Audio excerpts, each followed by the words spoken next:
बाबूजी, माई, हना। अरे का भेल रे? हमके कहा था लालो कि निकम्मा है, आवारा है। देखा साला मैं तो साहब बन गया, साला मैं तो साहब बन गया। ये सूट मेरा देखो, ये बूट मेरा देखो, जैसे लंदन का छोरा। साला मैं तो साहब बन गया। अरे किशन ना, किशन साहब कहा, किशन साहब। अब तो तू और भाभी एकदम राजा रानी के जिंदगी जिए वालो। अब भाई घर ना, कोठा या टारी हो जाई। नौकर चाकर, बंगला, गाड़ी और आई बुढ़ऊ। सॉरी बाबूजी। अरे बाबूजी तो गाड़ी से घूमिए, गाड़ी से, 4 चक्का से। और इलाजों के शादी कोनो राजकुमार से कराई। साला मैं तो साहब बन गया। हम कहते नहीं ना, कहते नहीं ना कि किशन देखिए एक दिन जरूर साहब बनी। देखा साहब बन गए, किशन साहब। का देखा तारा? कुछ न मुकादम साहब, एक बात कहना चाहता नहीं। कहा? अगर कुछ पैसा मिल जाता अपना भाई के हम दिल्ली भेज दी थी। देखा गोविंद, पैसा वैसा के बात मत करो। कल हुए तारा के पैसा दिवले रही, तारा चक्कर में काले सेठ से डांट सुन ले बानी। तू जा अभी अपन काम करो।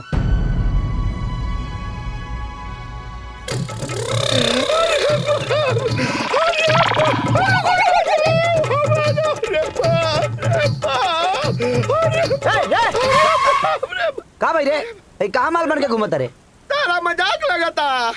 वो लोग ससुर के नाती हमरा भुंजा लेखा भूज देले बा, कुटरी लेखा कूट देले बा, कपड़ा लेखा धो देले बा ससुर के नाती। साफ सुनाओ, बुझावल मत बुझाओ। का भाई ले बोल। अरे बुझावल की बुझात पार्टनर, ये सब हमार ससुर के कारण होता।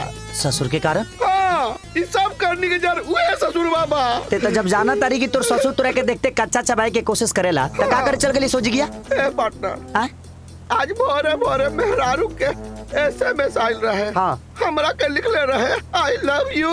हाँ। फोटो भेजले रहे, चुम्मा वाला। हाँ। मन थरथरा गई। हाँ। मियाँ खरखरा गई। हाँ। हम पहुँच गए ओकर घरे पार्टनर। चूड़ी ले ला, चूड़ी रंग रंगीली चूड़ी। बोली ससुर जी। ससुर जी? हमरा कहे का मतलब है का जब हम कुंवारे रहनी हा तब हम चाचा कहत रहली हा। अच्छा। बाकी जब से हमरा ब्याह हो गइल नु, हाँ। तब से रउआ उम्र के लोग के ससुर जी कहनी। ए ससुर जी, रउआ बताई केकरा चूड़ी पहनावे के बा? अरे ना, हमरा ना चूड़ी पहने के बा, हमार बेटी चंपा के चूड़ी पहने के बा। चूड़ी ठीक बा ना? एक नंबर बा।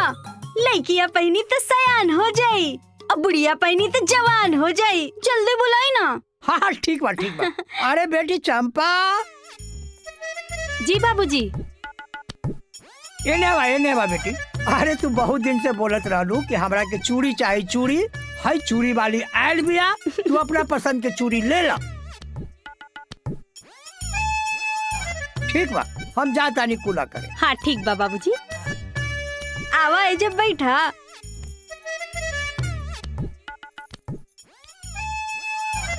ए हमार पोपन, नीचे का देखा तारू, तनी ऊपर देखा। तू? हाँ, हम तारा प्यार के खातिर औरत के भेष बदल के आ गइल बानी। बाबूजी देख लिया। अरे तो चलो ना, हमरा के अंदर ले चलो। हाँ। बाबूजी। हाँ बोला बेटी, का भाई? चूड़िया बहुत नीक लगता, इनके लेके जाए का अंदर में ले ले। ठीक बा, लेके जा अंदर। ठीक बा बाबूजी, ठीक बा। हाँ चलो चलो।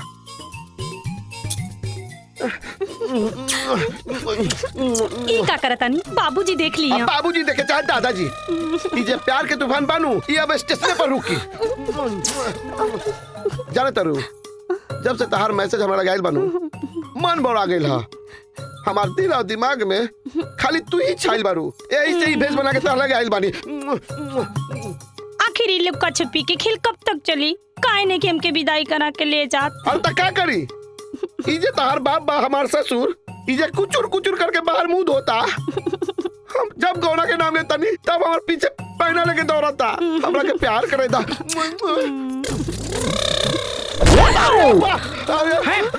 अब तो के पहले से ना लात से मारब। दिन में साड़ी पहन के चूड़ी बेचे के ख्याल से दिन दहाड़े डाका मारे आयल बारू हमारे घर में। ससुर जी राउर हम दामाद हैं और दामाद के पैर पूजल जाला, मारल ना जाला, ब्राह्मण लेखा। तोहर हम पैर पूजले बानी, पीठ थोड़ी पूजले बानी। अब तोरा के हाथों से मारब, लात से मारब। गुदगुदी गुदगुदी खेला खेला खेला खेला गुदगुदी गुदगुदी खेला खेला खेला खेला गुदगुदी गुदगुदी गुदगुदी गुदगुदी खेला खेला। लेकिन ते तो अपना ससुर के गुदगुदा के भागल है, तब फिर फंसलिया कहाँ? हाँ पार्टनर, तार से गिरनी है तो खजूर में जाके अटक गई नी। का? ससुर के यहाँ से तो हंसा के गुदगुदा के निकाल गई नी। हाँ। बाकी के चक्कर में पड़ गई नी है पार्टनर। अरे बच गई। अरे बाप रे बाप करे जा टूट। अरे देखा ए सीला एक कम देखा तो कैसे दीदा फाड़ फाड़ के देखा था। अरे अंगूरिया डाल के दीदा बाहर निकाल ले। का है? ये मुआना बा नकली बदनाम करता। ना ना हम असली हैं, हाँ? असली मर्द। देखी बहन, ई मरद बा। हाँ अरे के नाम बदनाम करता। ना ना ना ना देखत तो हाँ, देखा था, खोल के देखा था। अरे बाप रे बाप। जान बचावत बचावत भागनी है। का कर दिया? हमने दोनों आदमी के किस्मतें खराब बा। ते शादीशुदा होके भी तोरा छोकरी नहीं मिलत, और हम इतना पढ़ा लिखल बानी तब हमके नौकरी नहीं मिलत। हमनी के दोनों आदमी बेकार बनी जा, शायद यही से हमनी के केहू इज्जत नहीं करत। तोरा के तोर ससुर भगावत रे, और हमके घर से हमार बाप भड़कावत रे। चल